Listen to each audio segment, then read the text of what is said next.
Genesis 1. This is podcast number 99. It's a Bible study and requires no knowledge of Accordance Bible software or Hebrew or Greek.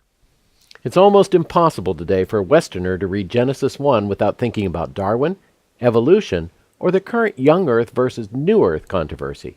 Yet none of these issues were problems for the author of Genesis, nor for its original audience. So what was Genesis 1's original purpose? What message did it seek to convey to its ancient first audience? And how can we set aside our own cultural concerns long enough to hear that original message? To put it succinctly, here in Genesis 1 there are two interpretational issues that are particularly difficult for us. The first is to understand the original author's intent. The second is to focus on the ancient audience's need. The personal issue is that we who interpret the Bible are often too self-centered. We approach the Bible with our own issues foremost in our minds, insisting that the text speak to those first. In the process, we ignore the truth the passage was designed to teach. We focus instead on something more peripheral. This is not inductive Bible study, nor is it proper methodology. One solution is to use a method of exegesis that will help us try to think more like the ancient Israelites. For instance, if we could compare and contrast similar ancient literature, like another creation story they were familiar with, then we could identify what is unique about Genesis 1. First, let's set up our workspace for comparative study. We're going to use highlighting, so we want to keep that window open. We open it, detach it, and I'm just going to slide it down here. Since we're not going to use the highlighting symbols in this session, it's okay if they aren't visible. To maximize space, we'll also detach instant details, then resize it and place it down here. Finally, we'll open the other resource, the one we're going to use for comparison, in a separate zone. By being in a separate zone, it means I can scroll either zone and compare different passages at the same time without affecting the passage in the other zone. Now we do that by opening that other resource directly from the library. Now if we want to save this entire layout, we use Save Session so we can use it for similar investigations. If I just save the workspace, it won't save the position of the highlighting palette and the Instant Details window. With our study space organized, we're ready to do our comparison. Hallow and Younger have gathered together translations of many different kinds of ancient literature in their 3-volume set, The Context of Scripture. I find it invaluable for this kind of work. In this podcast, we'll take a look at just one of these stories, an Akkadian creation myth entitled Enuma Elish. That's the first several words of the text, which when translated means "when on high." One of the most striking things about Enuma Elish is just how many gods are mentioned.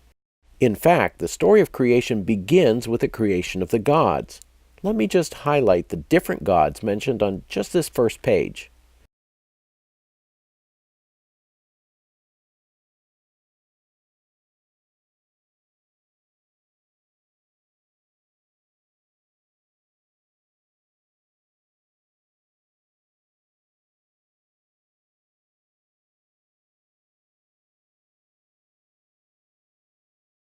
Now this is very different from Genesis, which mentions just one God.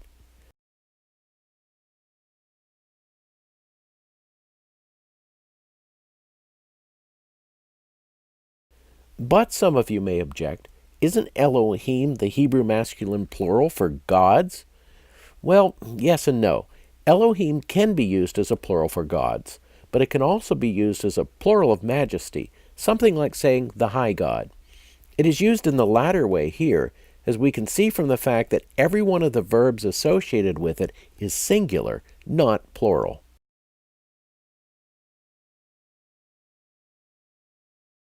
Tablet 2 of Enuma Elish goes on to describe a great battle among the gods. Tiamat, one of the oldest gods, starts a war. The other gods are scared of her, and none of them wants to face her.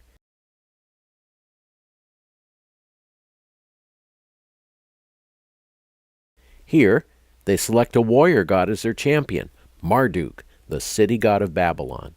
He will fight Tiamat, and in return, he secures the promise of the other gods that he will become the chief god upon his victory. The ensuing war takes up most of the rest of the 7 tablets of Enuma Elish. Genesis, of course, has no other gods. The author went to great lengths to make sure his audience knew that. He even eliminated the common Hebrew words for sun and moon, which were sometimes used as the names of those gods. Instead, he used the phrases greater light and lesser light. With no other gods, Elohim is unopposed in his work of creation. There is no war and no conflict. Meanwhile, back in Enuma Elish, Marduk has finally defeated Tiamat. He splits her in two like a fish for drying. He then proceeds to carve her up and recycle her body parts in order to create the earth. He places the gods in the heavens and makes constellations.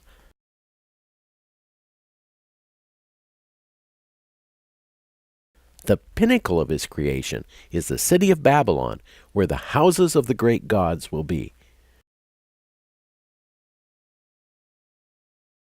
There's just one little problem. All those temples are going to need cleaned, and all those altars will need sacrifices.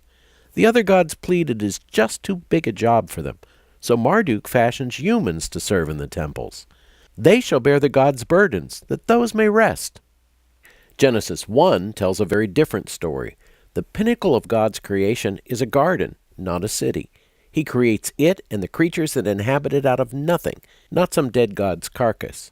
He also finishes his work before creating humans, which he then makes in his own image.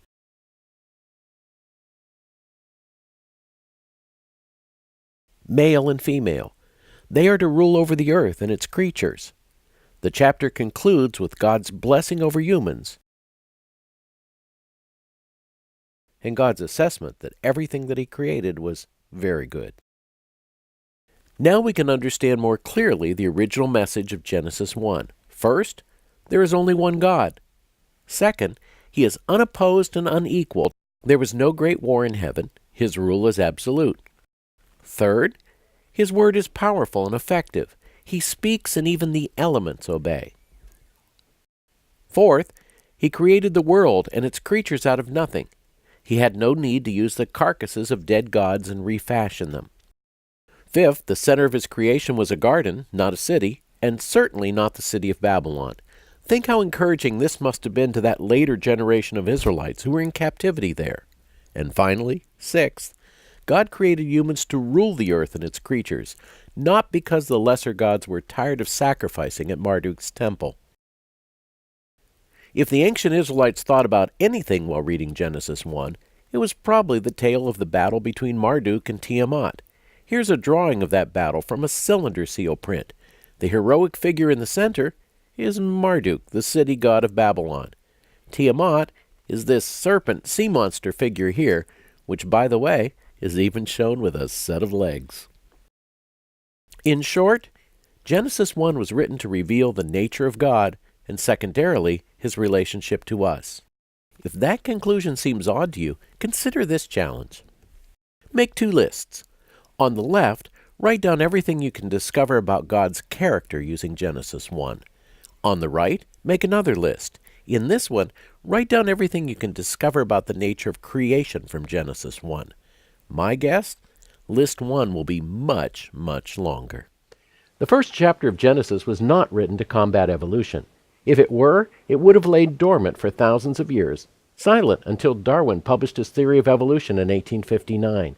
It was written to teach the ancient Israelites, and us, about the nature of God. That was and is its foremost message.